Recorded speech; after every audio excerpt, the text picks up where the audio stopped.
Sarado yung daan dun. So, mapipilitan kami na dumaan dito. Ito yung binibigay ng mapa namin. May isa pa, alternative route.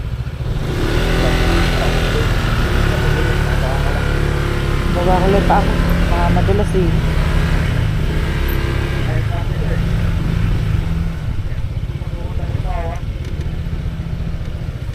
Eh, ba't ganyan eh?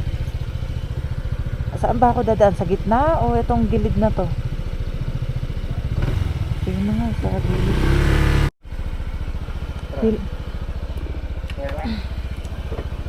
Uy,